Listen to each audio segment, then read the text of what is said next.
नमस्कार दर्शकों, आप देख रहे हैं दूरदर्शन मध्य प्रदेश। मैं हूं डॉक्टर तपस्या।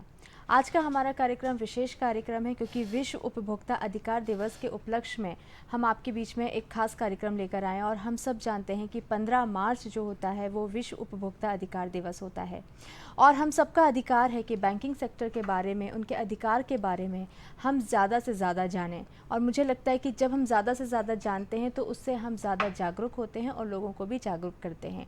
कई सारे फ्रॉड होते हैं, अगर हम उनसे बचना चाहते हैं तो हमें अपने अधिकारों के बारे में जानना बहुत ज़रूरी है।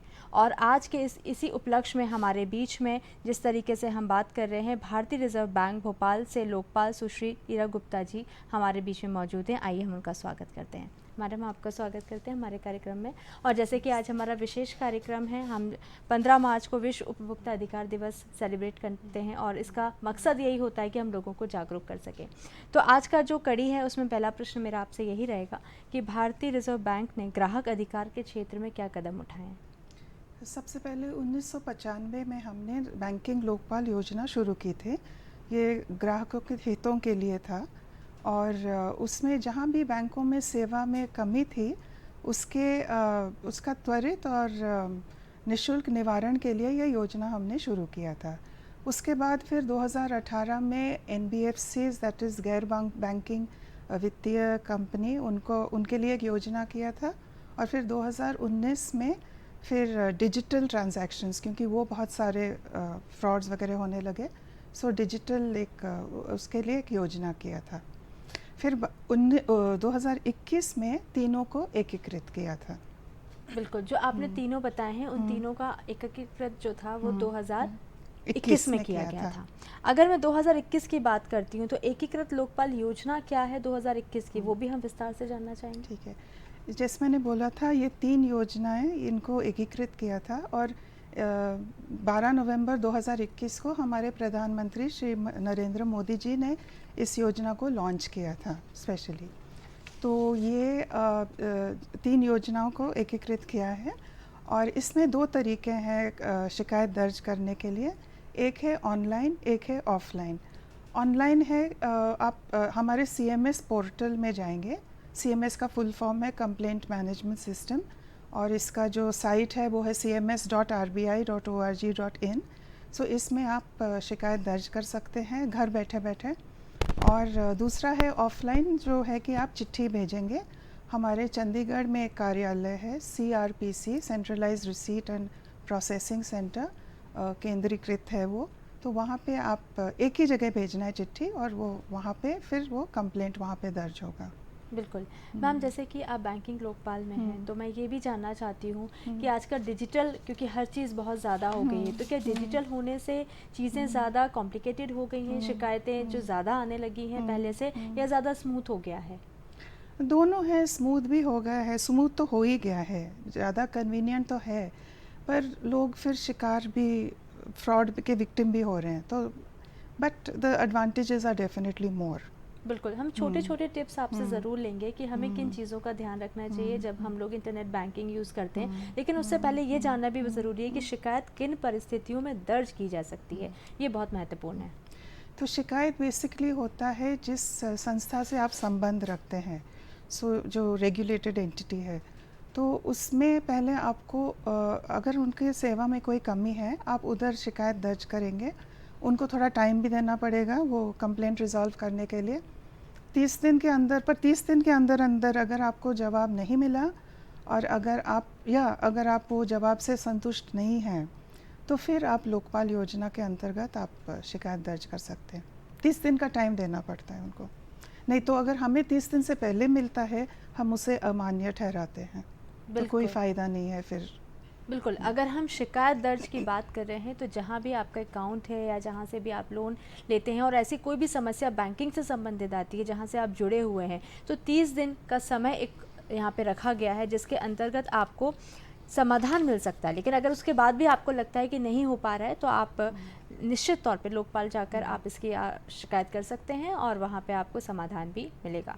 यहाँ पर हम बात कर रहे हैं बहुत ही अधिकारों को लेकर कि बैंकिंग के अधिकार क्या होते हैं। जैसे कि मैंने अभी इंटरनेट बैंकिंग की बात करी थी कि ऐसे कौन से टिप्स होते हैं, एक आम तौर पे आपको क्या लगता है कि टिप्स होने चाहिए, उस पर हम ज़रूर चर्चा करेंगे। आगे हम ये भी जानना चाहते हैं कि शिकायतकर्ता किन किन विनियमित संस्थाओं के खिलाफ अपनी शिकायत दर्ज करा सकता है। ठीक है, विनियमित संस्था या रेगुलेटेड एंटिटी, जिसको हम शॉर्ट में RE बोलते हैं, तो ये 4 प्रकार के होते हैं। एक होते हैं bank, broad categories, bank, non banking finance companies, प्रणाली प्रतिभागी जो हैं, और CICs, क्रेडिट इंफॉर्मेशन कंपनीज या साख सूचना कंपनी। और बैंक्स में भी बहुत कैटेगरीज होते हैं, जैसे कि सार्वजनिक bank, public sector bank, private bank, local area bank, small finance bank, अलग अलग टाइप के बैंक्स होते हैं। तो इसको क्योंकि RBI रेगुलेट करता है, उसे हम रेगुलेटेड एंटिटीज़ कहते हैं। इनकी सेवाओं में अगर कोई कमी है तो आप शिकायत दर्ज कर सकते हैं। बिल्कुल। जैसे कि अभी हम बात कर रहे हैं कि शिकायत दर्ज करने की, तो क्या आपको लगता है कि इन अधिकारों को लेके आज भी हम सब जागरूक हैं? एक आम जनता की अगर बात की जाए तो वो क्या उतनी जागरूक आपको लगता है कि आज भी उतनी जागरूक है? जागरूक हैं, हम कोशिश भी करते हैं बहुत सारा पब्लिसिटी देने की, but there is always scope for improvement. बिल्कुल। तो मुझे लगता है कि अधिकारों को जानना बहुत ज़रूरी होता है, और जागरूकता की अगर बात होती है तो दूरदर्शन इसी कड़ी में आज के इस कार्यक्रम को आपके बीच लेकर आया ताकि आप ज़्यादा से ज़्यादा अपने अधिकारों को लेकर जागरूक हो सकें। अगर हम बात करते हैं RBI का संपर्क केंद्र, क्योंकि जब हम शिकायत की बात कर ही रहे हैं कि शिकायत करना है तो शिकायतकर्ता कहाँ पे संपर्क कर सकता है, तो वो RBI का क्या संपर्क केंद्र हो सकता है और उसको कैसे उपयोग किया जा सकता है, ये बहुत महत्वपूर्ण है। तो संपर्क केंद्र बेसिकली हमारा एक टोल फ्री नंबर होता है, 1448, 1448। तो इसमें आप संपर्क कर सकते हैं। आप कंप्लेंट दर्ज नहीं कर सकते। कंप्लेंट सिर्फ ऑनलाइन या ऑफलाइन, जैसे मैंने पहले बोला था, फ़ोन पे कंप्लेंट नहीं दर्ज होता है, पर फ़ोन पे आप जानकारी प्राप्त कर सकते हैं कि हम कंप्लेंट कैसे दर्ज करें, और अगर ऑलरेडी आपने किया है तो उसका स्टेटस आपको मिलेगा फ़ोन करने से। अच्छा, ये इंग्लिश, अंग्रेज़ी और हिंदी में उपलब्ध है, सवेरे 8 बजे से रात के 10 बजे तक वर्किंग डेज पे, और फिर 10 क्षेत्रीय भाषाओं में भी उपलब्ध है। 9:30 से 5:15 में पढ़ लूँगी उसको, हाँ जी, भाषाओं को। असमिया, बंगाली, गुजराती, कन्नड़, मराठी, मलयालम, उड़िया, पंजाबी, तेलुगु और तमिल, ये 10 भाषाओं में भी आप जानकारी प्राप्त कर सकते हैं। Toll free number 1448। यस, यहाँ पे शिकायत नहीं कर सकते हैं, जानकारी ले सकते जानकारी हैं। ले सकते हैं। बिल्कुल, ये बहुत ज़रूरी है जानना कि अगर हम टोल फ्री नंबर की यहाँ बात कर रहे हैं 1448, तो यहाँ पे आप शिकायत नहीं दर्ज कर सकते हैं, यहाँ पे आप जानकारी ले सकते हैं। अगर आपने पहले से कोई शिकायत दर्ज की है तो उसकी पूरी इन्फॉर्मेशन आपको इस टोल फ्री नंबर 1448 पे मिल जाएगी।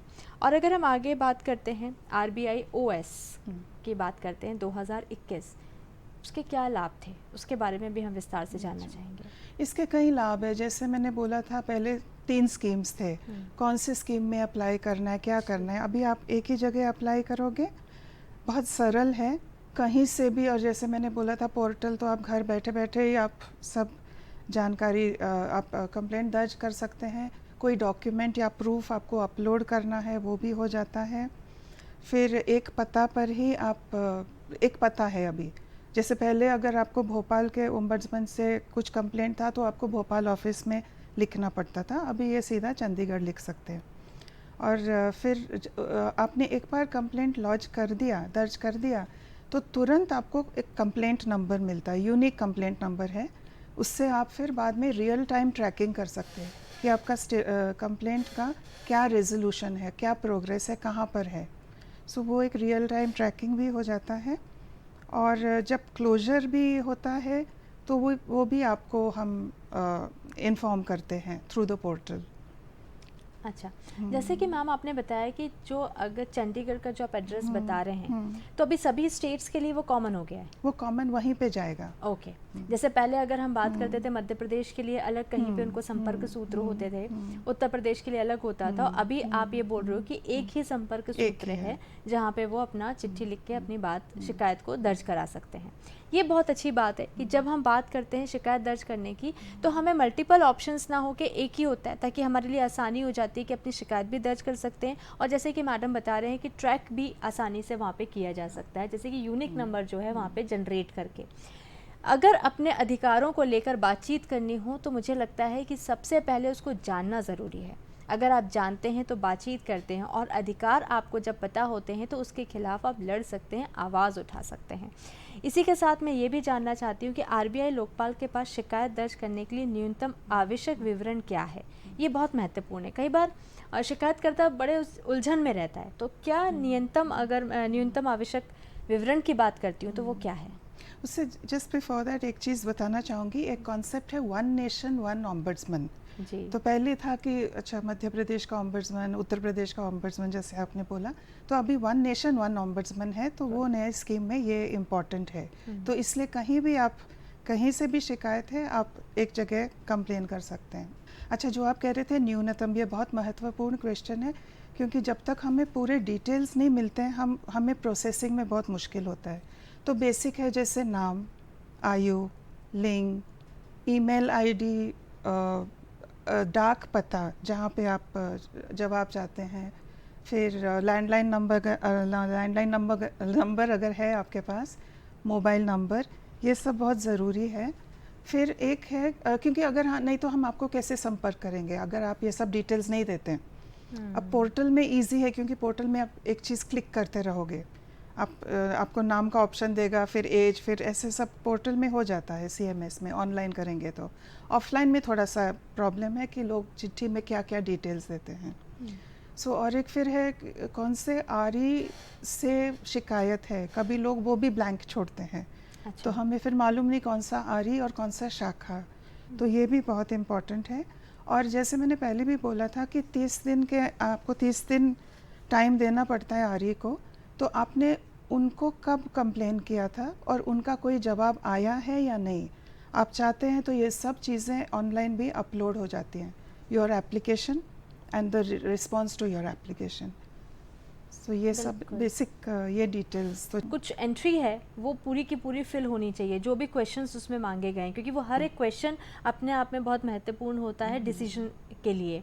तो यहाँ पे कई बार हम गलती ये करते हैं दर्शकों कि जब भी हम किसी भी फॉर्म को फिल करते हैं तो कुछ ब्लैंक छोड़ देते हैं या हमको नहीं पता होता है, तो उसके अगेंस्ट नहीं, actually there is no form. Offline के लिए फॉर्म नहीं, एक सिंपल लेटर है, लेटर रहता है। पर ऑनलाइन में है, फॉर्मेट है। हाँ, वही है कि अगर ऑनलाइन में है तो पूरा हमको फिल करना चाहिए, क्योंकि अगर पूरी इन्फॉर्मेशन अधिकारों के बारे में नहीं देंगे वो क्या चाहते हैं, तो शायद जो जहाँ से हमको मिलना चाहिए था रिस्पांस वो नहीं मिल पाएगा, और वहीं पे शायद लैकिंग हो जाता है कई बार कि और वहाँ टाइम वेस्ट होता है, क्योंकि आपने नहीं दिया तो हम फिर आपको लिखेंगे कि अभी ये इन्फॉर्मेशन दे दो, तो वो टाइम वेस्ट हो जाता है। अगर आरबीआई के पास शिकायत दर्ज करने की बात हम कर रहे हैं तो क्या उसके लिए कोई शुल्क भी होता है? बिल्कुल नहीं, दिस इज़ वेरी इंपॉर्टेंट, एकदम निःशुल्क है। और प्लीज़ किसी आपसे अनुरोध है, किसी तृतीय पक्ष एजेंसी के थ्रू आप मत आइए, उसकी कोई आवश्यकता नहीं है, डायरेक्टली आप कंप्लेन कर सकते हैं। ये बहुत अच्छी बात है। यहाँ पे अगर हम बात अधिकारों की कर रहे हैं दर्शकों, तो थर्ड पार्टी को बीच में नहीं आने देना है, क्योंकि जिस तरीके से आरबीआई शिकायत की बात करता है तो निःशुल्क शिकायत की यहाँ पे प्रावधान है, और अगर ये प्रावधान है तो यहाँ पे थर्ड पार्टी कई बार हो सकता है आपसे कुछ पैसे की मांग कर सकता है शिकायत के लिए। तो आप बिल्कुल भी इस झांसे में ना आएँ, और जो भी ऑनलाइन या ऑफलाइन जो भी आपको रखनी है, अपनी शिकायत दर्ज करानी है, आप बिल्कुल निःशुल्क तौर पे उसको करवा सकते हैं। ये बहुत इंपॉर्टेंट यहाँ पे बात आती है। अगर मैं बात करती हूँ यदि आरबीआई लोकपाल के निर्णय का अनुपालन नहीं करती है या अनुपालन में देरी होती है तो क्या होगा, ये बहुत जानना ज़रूरी है। एक्चुअली हम अलग अलग निर्णय लेते हैं, केस पे डिपेंड करता है, और हम एक टाइम देते हैं उनको कि इस टाइम, इतने टाइम में आप इसका कंप्लायंस दे दीजिए, इसका पालन कीजिए। अगर उतने टाइम में नहीं हुआ, उसके बाद फिर नेक्स्ट स्टेप है अवार्ड देना। अवार्ड मतलब अधिनिर्णय, तो हम वो अवार्ड देते हैं। फिर वो एक अवार्ड देने के बाद वो भी 30 दिन के अंदर अंदर कंप्लाई करना है। ओके। तो अगर मैं बात करती हूँ आरबीआई, अगर लोकपाल की बात करते हैं, तो जैसे कि हमने बताया कि उन्होंने जहाँ से शिकायत पहले दर्ज की थी 30 डेज़ का हम पीरियड मान रहे थे। ये मेरा पर्सनल क्वेश्चन है, अगर वो 30 डेज़ का हम मान रहे हैं, लेकिन फिर अगर वो लोकपाल में करता है, उसको नहीं मिलता है, तो यहाँ पे कितना समय लगेगा? वो डिपेंड करता है केस पे, वो डिपेंड करता है कि कंप्लेनेंट ने कैसे इन्फॉर्मेशन दिया है, आरई ने फिर, क्योंकि आरई के पास भी जाता है कि आपने क्या कार्रवाई की है इस पे अब तक, तो वो कब जवाब देते हैं, तो वो it's not a fix time as such. Okay. यदि शिकायतकर्ता लोकपाल के निर्णय से संतुष्ट नहीं है, हो सकता है कि वो उस तब भी संतुष्ट ना हो, तो क्या निर्णय के विरुद्ध अपील कर सकता है? यदि हाँ, तो अपील कहाँ की जा सकती है और उसकी प्रक्रिया क्या है? ये जानना भी बहुत ज़रूरी है। ठीक है, तो हम कंप्लेंट्स जो हैं 2 क्लॉजेज़ या खंड में, हम स्कीम के 2 क्लॉजेज़ या खंड हैं जिसमें हम क्लोज कर सकते हैं। एक है अपीलेबल, एक है नॉन अपीलेबल। नॉन अपीलेबल मतलब आप नहीं अपील कर सकते टू आरबीआई, और अपीलेबल में आप कर सकते हैं अपील हमसे जो ऊपर हैं वो अधिकारी या एग्जीक्यूटिव डायरेक्टर जो हमारे केंद्रीय कार्यालय में हैं, तो उनको आप अपील कर सकते हैं। अगर मैं बात करती हूँ वैकल्पिक शिकायत निवारण की, तो उस तंत्र की उपलब्धता के बारे में जागरूकता उत्पन्न करने और सुरक्षित बैंकिंग प्रथाओं के बारे में ग्राहकों को शिक्षित करने हेतु आरबीआई द्वारा क्या उपाय किए जाते हैं, ये भी हम जानना चाहेंगे। देखिए, हम बहुत कोशिश करते हैं जागरूकता पैदा करने के लिए और एक्सपैंड करने के लिए।